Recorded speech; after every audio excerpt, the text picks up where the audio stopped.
پری نے کیک کاٹ کر باری باری سب کو کھلایا۔ آج وہ بہت خوش تھی کیونکہ اسے لگا تھا کہ سب اس کا برتھ ڈے بھول گئے ہیں، لیکن ایسا بالکل نہیں ہوا تھا۔ سب کو اس کا برتھ ڈے یاد تھا، لیکن اسے پھر بھی فجر کی کمی بہت محسوس ہوئی۔ اسی لیے وہ ساجدہ بیگم کے پاس گئی اور ان سے بولی، خالہ فجر کیوں نہیں آئی؟ آپ اسے بھی لے آتی نا۔ پری کے پوچھنے پر ساجدہ بیگم نے فجر کا پری کے لیے دیا ہوا گفٹ پری کی طرف بڑھایا۔ اور فجر آئی ہوئی ہے، گھر پر ہے، وہ کہہ رہی تھی کہ اس کی طبیعت ٹھیک نہیں، اس لیے نہیں آئی، پر اس نے تمہارے لیے یہ گفٹ بھیج دیا ہے۔ ساجدہ بیگم کے کہنے پر پری خوش بھی ہوئی کہ وہ آئی ہوئی ہے اور دکھی بھی کہ وہ اس کی برتھ ڈے پر نہیں آئی، اور بولی، گفٹ تو میں تب لوں گی جب وہ خود دینے آئے گی۔ پری منہ بناتے ہوئے بولی، ہاں تو تم آ کر مل لینا نا، اس سے اچھا ہوگا، اس کا بھی دن اچھا گزر جائے گا۔ تو ٹھیک ہے نا، آپ یہ گفٹ اسے واپس کر دیجیے گا، جب میں اسے ملنے آؤں گی تب اس کے ہاتھوں سے لوں گی۔ اچھا چلو ٹھیک ہے، جیسے تمہاری مرضی، ساجدہ بیگم نے پری کو پیار کرتے ہوئے کہا۔ تو پری نے پوچھا، اچھا یہ بتائیں کہ وہ آئی کتنے دن کے لیے ہے؟ پتہ نہیں، یہ تو بتایا ہی نہیں اس نے، ساجدہ بیگم نے کندھے اچکاتے ہوئے کہا۔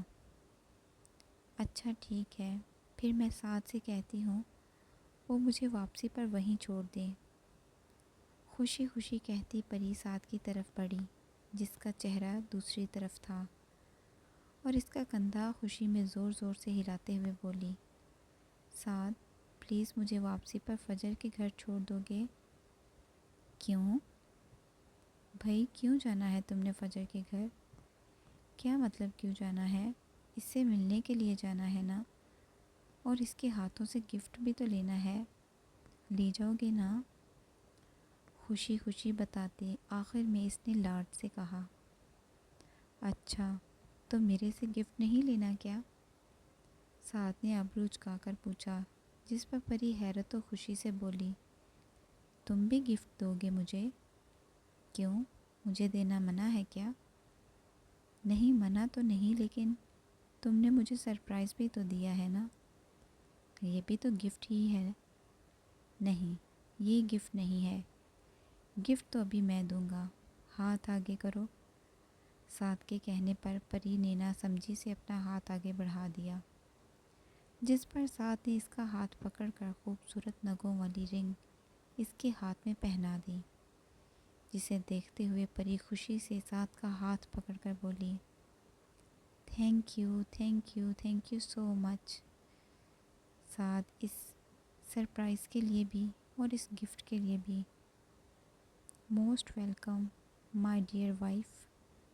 سعد کے مسکرا کر دیکھ کر کہنے پر پری ادھر ادھر دیکھتے ہوئے بولی، تو تم مجھے فجر کے گھر چھوڑ دو گے نا؟ ٹھیک ہے، جاتے ہوئے ڈراپ کر دوں گا۔ سعد کے کہنے پر پری خوشی سے اچھلتی ہوئی بولی، تھینک یو سعد، تم بہت اچھے ہو، پر ایک بات کہوں؟ کہو۔ تم پہلے تو ایسے نہیں تھے، تو پھر کیسا تھا؟ تھوڑے خڑوس سے تھے، پری منہ بنا کر بولی۔ اچھا، میں خڑوس تھا؟ سعد مصنوعی غصہ دکھاتے ہوئے بولا۔ نہیں مطلب بس غصہ کرتے تھے نا۔ تو تم بھی یہ مت بھولو نا پری، تم بھی پہلے ایسی نہیں تھی، بہت غصہ دلاتی تھی۔ مسکرا کر پری سے بولتا وہ اسے سب کے پاس لے گیا، جہاں سب باتیں کر رہے تھے، اور پھر وہ بھی ان کی گفتگو میں شامل ہو گئے۔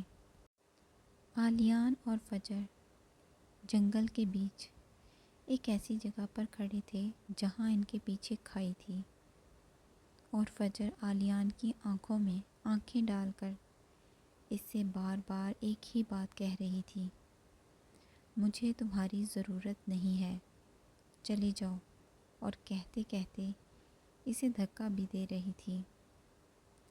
جبکہ آلیان بالکل خاموشی سے اسے سن رہا تھا۔ فجر کے دھکے سے آلیان پیچھے ہوتا جا رہا تھا۔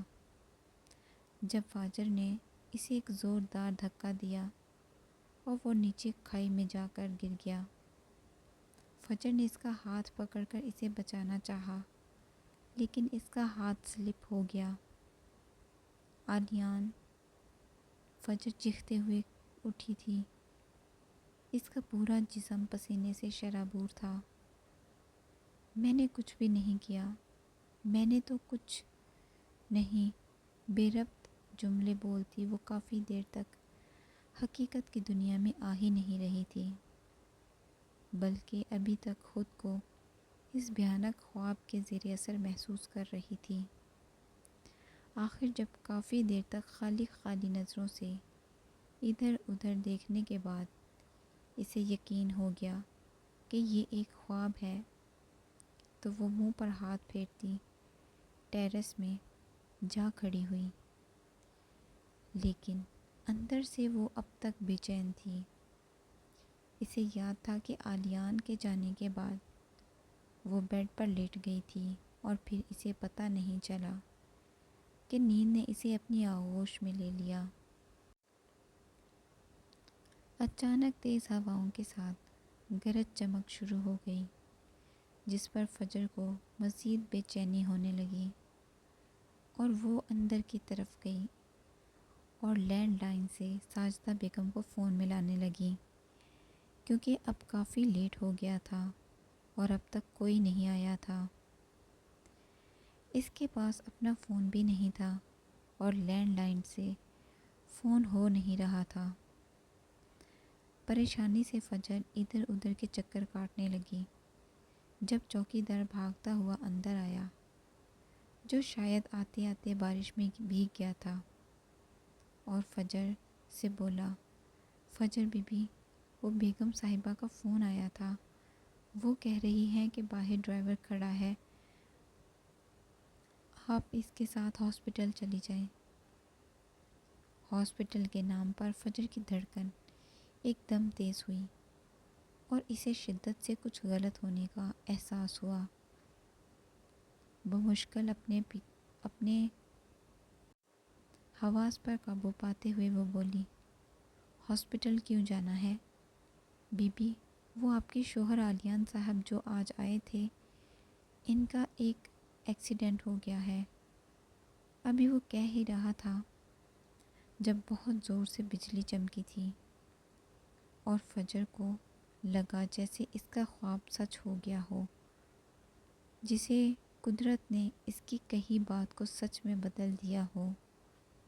اس کے کانوں میں خود کے الفاظ گونج رہے تھے۔ کچھ دیر تو وہ پتھر بنی وہیں کھڑی رہی، اور پھر جب اسے ہوش آیا تو وہ جیسے تھی ویسے ہی باہر بھاگی اور برستی بارش کا خیال کیے بغیر جا کر گاڑی میں بیٹھ گئی۔ آنسو اچانک لڑی کی صورت میں اس کی آنکھوں سے متواتر بہہ رہے تھے۔ بار بار وہ اپنے چہرے پر ہاتھ پھیرتی اپنے آپ پر قابو پا رہی تھی۔ کھانا کھانے کے بعد سب گھر جانے والے تھے جب ساجدہ بیگم کے فون پر سمینہ بیگم کا فون آیا تھا، جنہوں نے روتے ہوئے انہیں آلیان کے شدید ایکسیڈنٹ کا بتایا تھا، جس پر سب وہیں سے ہاسپٹل کے لیے چلے گئے، اور کافی دیر لینڈ لائن پر ٹرائی کرنے کے بعد جب فون نہیں ملا تو انہوں نے چوکیدار کو فجر کو ہاسپٹل لانے کا کہا۔ وہ 5 منٹ پہلے ہی ہاسپٹل پہنچی تھی اور اب ایمرجنسی کے باہر کھڑی مسلسل اندر دیکھ رہی تھی۔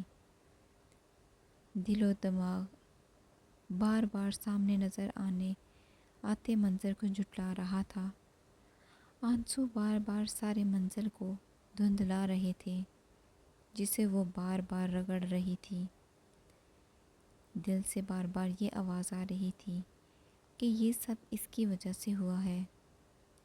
جب جب کوئی اسے تسلی دینے کے لیے اس کے شانے پر ہاتھ رکھتا تھا تو ایک گلٹی ابھر کر معدوم ہو جاتی تھی۔ دل بار بار دہائیاں دے رہا تھا کہ تم یہی تو چاہتی تھی کہ وہ چلا جائے تمہیں چھوڑ کر، تاکہ تم اس کی قید سے آزاد ہو سکو۔ دل کی آواز اسے تنگ آ کر اس نے اپنے کانوں پر ہاتھ رکھ لیا اور پھر پریئر روم کی طرف بڑھی اور گڑ گڑا کر عالیان کے لیے دعا مانگنے لگی، اس کے لیے جس کی قید سے وہ آزادی چاہتی تھی، جس کی اسے ضرورت نہیں تھی۔ ہاں، آج اس کے آنسو سب واضح کر رہے تھے کہ اسے کیا چاہیے، اسے کس چیز کی ضرورت ہے اور کس کی نہیں۔ آج زبان سے نہیں آنسوؤں سے اعتراف ہو رہا تھا۔ اس کی تڑپ بتا رہی تھی کہ عالیان اس کے لیے کیا ہے۔ بھولنے کا تو سوال ہی پیدا نہیں ہوتا۔ میرے سرکار، تمہیں میں نے نہیں، میرے دل نے چنا ہے۔ جب فجر واپس آئی تو اسے پتہ چلا کہ ڈاکٹرز نے اگلے 24 گھنٹے انتہائی کریٹیکل ہیں اور ان میں ہوش آنا بہت ضروری ہے، ورنہ وہ کوما میں بھی جا سکتا ہے۔ پری کے بتانے پر فجر کو اپنا دل بند ہوتا ہوا محسوس ہو رہا تھا۔ اتنا درد تو مرنے سے بھی نہیں ہوگا جتنا تیری خاموشی نے دیا ہے۔ روم میں داخل ہوتے ہوئے جہاں عالیان پٹیوں سے جکڑا ہوا تھا، اسے دیکھ کر فجر کو یقین ہی نہیں آ رہا تھا کہ یہ وہی عالیان ہے جس سے وہ کچھ دیر پہلے ملی تھی۔ عالیان کے قریب بیٹھتے ہوئے اسے عالیان کی آخری بات یاد آئی تھی، جب اس نے کہا تھا کہ اب میں تمہیں لینے نہیں آؤں گا، بلکہ تم خود آؤ گی اور کہو گی کہ تمہیں میری ضرورت ہے۔ اس کی بات یاد کر کے ایک آنسو اس کی آنکھ سے بے مول ہوا تھا، اور اس نے اس بات کی تصدیق خود اپنے لبوں سے کی تھی۔ صحیح کہا تھا تم نے عالیان، دیکھو میں خود آئی ہوں، میں خود کہتی ہوں مجھے تمہاری ضرورت ہے۔ پلیز ایک بار اٹھ کر دیکھو نا، تم ہمیشہ کی طرح جیت گئے۔ میں خود کھینچی چلی آئی، پھر سے ہرا دیا تم نے مجھے، لیکن اس بار مجھے اپنی ہار بالکل بری نہیں لگی، بلکہ میں ہمیشہ تم سے ہارنا چاہتی ہوں۔ عالیان پلیز، تم بس ایک بار اٹھ جاؤ۔ عالیان کا ہاتھ پکڑ کر اپنے لبوں سے لگاتے ہوئے وہ کچھ دیر بے تحاشا روتی رہی اور پھر اپنے آنسو رگڑتے ہوئے بولی، تم چاہتے تھے نا کہ میں تمہیں آپ کہوں، تو میں ہمیشہ تمہیں آپ ہی کہوں گی۔ تم چاہتے تھے نا کہ میں کھانا بنانا سیکھوں، تو میں اب کچھ بنانا سیکھ لوں گی۔ تم چاہتے تھے نا تمہیں چھوڑ کر کہیں نہ جاؤں، تو میں کہیں نہیں جاؤں گی۔ تم کہو گے نا تو کسی سے نہیں ملوں گی، کسی سے بات نہیں کروں گی۔ تم چاہتے تھے نا کہ میں تمہاری ہر بات مانوں، تم سے تمیز سے بات کروں، تو میں سب کچھ کروں گی۔ آئی پرومس، بس تم اٹھ جاؤ۔ عالیان مجھے ضرورت ہے تمہاری، دیکھو میں کہہ رہی ہوں، نہیں رہ سکتی نا میں تمہارے بغیر، عادت ہو گئی ہے تمہاری ڈانٹ کی۔ اٹھو نا، غصہ کرو مجھ پر، میں بالکل برا نہیں مناؤں گی، پر پلیز تم اٹھ جاؤ۔ لوٹ کر کب آنا ہے تم نے، بس ویسے ہی تمہیں عادتاً پکارتے رہتے ہیں۔ تم کہہ رہے تھے نا کہ میدان جنگ میں ہار مانی جا سکتی ہے، صحیح کہتے تھے تم عالیان۔ میں نے مان لی ہار، شاید آج سے نہیں، کب سے، اور جیت گیا یہ ظالم عشق، جس نے مجھے بھی اپنا غلام بنا لیا ہے۔ شاید مجھے خود بھی نہیں پتہ کب سے؟ جب تم مجھ پر غصہ کرتے تھے یا جب تم مجھ پر مہربان ہوتے تھے؟ اس سچ کو تم سے خود سے چھپانے کے لیے میں نے تم سے دور ہونا چاہتی تھی کہ کہیں تم میرے دل کا بھید نہ جان لو۔ اگر تمہیں پتہ چل جاتا کہ ہر وقت مجھ سے نفرت کرنے کا کہنے والی کو مجھ سے عشق ہو گیا تو میری عزت نفس مجروح نہ ہو جاتی۔ لیکن آج مجھے پتہ چلا کہ میں عشق میں عزت نفس نہیں ہوتی، اس میں ہر چیز بالائے طاق رکھتے ہوئے صاف دل کی سنی جاتی ہے۔ رو رو کر آج اس نے اپنا دل عالیان کے سامنے کھول دیا تھا، جو شاید اسے سن بھی نہیں رہا تھا، لیکن وہ آج اسے سب سنانا چاہتی تھی، اسے اپنے دل کی ہر بات بتانا چاہتی تھی، جو شاید وہ اسے ویسے کبھی نہ بتاتی۔ لیکن جب آپ کی کوئی قیمتی چیز آپ سے دور جانے لگے، تب آپ کو اس کی اہمیت کا احساس ہوتا ہے، تب پتہ چلتا ہے کہ وہ چیز آپ کے لیے کیا معنی رکھتی ہے۔ کاش کہ تم میرے ہوتے، پر پھر ملے ہی نہ ہوتے۔ آخر پوری رات ہاسپٹل میں گزارنے کے بعد صبح جا کر اسے ہوش آیا تو بہت سے دلوں کو قرار آیا تھا، بہت سے لبوں سے تشکر کے الفاظ ادا ہوئے تھے، سب باری باری اسے ملنے جا رہے تھے، لیکن فجر اب اس کو دیکھتی بھیگی آنکھوں سے مسکراتی باہر ہی موجود تھی، کیونکہ شرمندگی سے وہ عالیان سے نظریں نہیں ملا پا رہی تھی۔ اس لیے اس نے سب سے پہلے اپنے رب کا شکر ادا کرنے کے لیے پریئر روم کا رخ کیا۔